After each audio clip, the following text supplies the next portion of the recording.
महिलाओं पे जिस तरीके का उत्पीड़न रहता है और प्रशासन नहीं सुनता, आपकी आने वाली लोकसभा के चुनाव में आपकी जो तैयारी रही, अगर आपको जीत होती है तो महिला के पक्ष में आप कितना खरा उतरेंगे?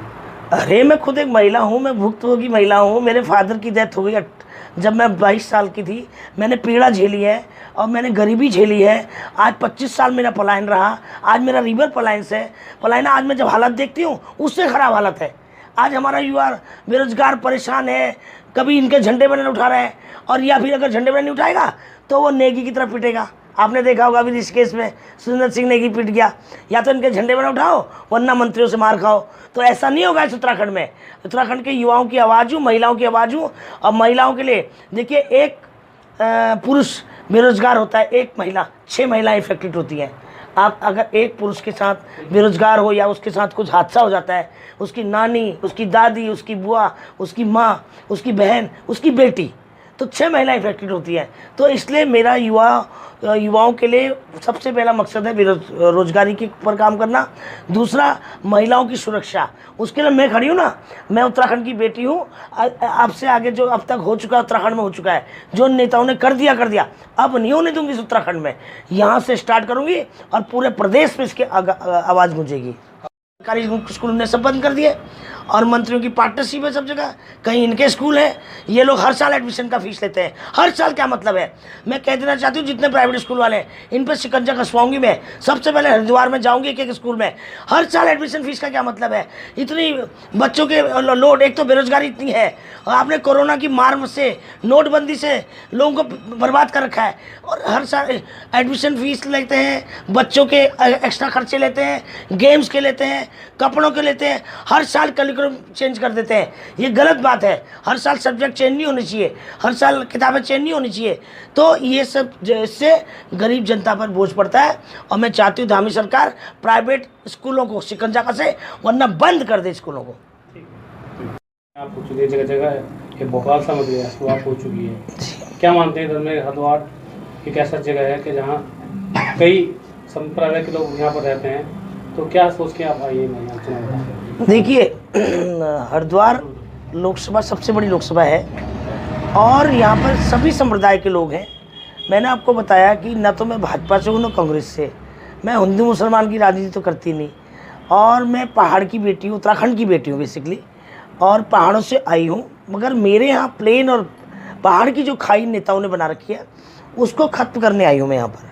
और मेरे लिए उत्तराखंड का, चाहे वो कहीं, चाहे रुड़की का हो, मैंगलोर का हो, लक्सर का हो, कानपुर का हो, चाहे हरिद्वार का हो, जो अभी तक होते आया है कि प्लेन पहाड़ की जो खाई उन्होंने बना रखी है उसको ख़त्म करना है। और इसलिए मैं यहाँ पर आई। एक धर्म नगरी है और मेरी सबसे यहाँ पर हम लोग के समस्त प्रकार के संस्कार होते हैं, एक परिग्रहण संस्कार छोड़कर 3 तरह के तमाम देश भर के करोड़ों अरबों लोग, देश विदेश से लोग आते हैं। और आप देखिए, जब कुंभ होता है उसमें कितनी हालत ख़राब होती है, जब कांवड़ होती है उसमें कितनी हालत ख़राब होती है, जाम, और न बाथरूम सुविधा है, न खाने की सुविधा है। तो ये इस सब चीज़ को लेकर मुझे लोग कहते हैं कि भाई आपके उत्तराखंड की हालत बहुत ख़राब है। तो इसलिए मैं यहाँ पर आई हूँ। इस लोकसभा क्षेत्र से चुनाव इसलिए लड़ना चाहती हूँ कि यहाँ पर सभी संप्रदाय के लोग हैं और सबको मुझे एक गुलदस्ते में समेटना है और सबको मैं एक लेके चलना चाहती हूँ। और यहाँ से मेरा 2027, आज पूरा उत्तराखंड परेशान है तमाम, चाहे बेरोजगारी हो, चाहे आप नशे हों, अवैध नशे हों, चाहे अवैध प्रॉपर्टियाँ हों। कहते हैं झुग्गी झोपड़ियाँ कि वोट बैंक है इनका। आप उनके घर तो अवैध हैं और वोट उनकी वैध है, कैसे? तो घर भी वैध करिए ना। तो मैं तो आज झुग्गी झोपड़ी की जो मुझे कहानियाँ लोग बताते हैं कि भाई गरीब लोग हैं, अपनी रोजी रोटी को लेके यहाँ आते हैं और उनको ऐसे बसा दिया जाता है वोट बैंक के लिए, और बाद में उनके गले पे तलवार लटकी रहती है, कभी भी टूट सकते हैं। वो समस्या है। युवा बेरोजगारों की समस्या है। सबसे बड़ी समस्या यहाँ पर है, जितनी इंडस्ट्रियाँ हैं, ठेकेदारी प्रथा है, कमीशन खाते हैं ये लोग, एजेंसी के लोग। और हमारे जो गरीब बच्चे काम करते हैं वहाँ पर 8-8 हज़ार 10-10 हज़ार तनख्वाह लेती है, वो भी एक बहुत गलत है। इसी तरह गन्ना किसानों की समस्याएं यहाँ पर बहुत बड़ी समस्या हैं। इसी तरह बेरोजगारों की समस्या तो है ही, महिलाओं की समस्याएं हैं, शोषित समाज की समस्या है। ये सब समस्या का निदान करने इस लोकसभा में चुनाव लड़े। हर जगह ठेके खोलो, पर हरिद्वार के अंदर जिस तरह से नशा बढ़ रहा है उसको क्या कहना चाहिए? सरकार की दोहरी नीति है। दोहरी नीति का सरकार को कुछ पता ही नहीं है। इनको रिबन काटने से, उद्घाटन करने से फुर्सत मिले तभी तो। जब अधिकारी आप बाहर के ले आओगे, एक अधिकारी आपका उत्तराखंड का हो ना, जो उत्तराखंड के अधिकारी हैं वो 9 बजे उठ के ऑफिस आते हैं, इनके अधिकारी 11:30 बजे परफ्यूम छिड़क के आते हैं और दिन में 3 घंटा रेस्ट करते हैं, शाम को फ्रूट खाते हैं, फिर वॉक करते हैं। ये है बाहर के अधिकारियों का। जब तक मैंने आपको बार बार धामी से बोला, जब तक उत्तराखंड का लोकल अधिकारी नहीं होगा, उसको क्या प्रेम उत्तराखंड वालों से, क्या प्रेम उत्तराखंड की जनता से, और उसको क्या फ़र्क पड़ता है यहाँ नशे में धुत रहे या अवैध शराब पिए, चाहे अवैध प्रॉपर्टियाँ कब्जा करें, चाहे नशे करें, कोई फर्क नहीं पड़ता। बाहर के लोगों को जो अधिकारी तुम यहाँ लाओगे वो कभी भला उत्तराखंड का नहीं कर सकते। 2024 में केंद्र के लिए चुनाव होगा, लोकसभा सीट के चुनाव होगा, हम खिलाड़ी हैं, इस समय धरने पे बैठे हुए हैं, मांग कर रहे हैं, तो कितना प्रभाव पड़ सकता है इसमें? जो आपके वो ब्रिटिशर्स को लेकर, जी बिल्कुल। देखिए प्रभाव तो इनको फ़र्क नहीं पड़ता। इनकी ईवीएम में छेड़छाड़ करते ना ये, इनको फ़र्क कहाँ से पड़ता है।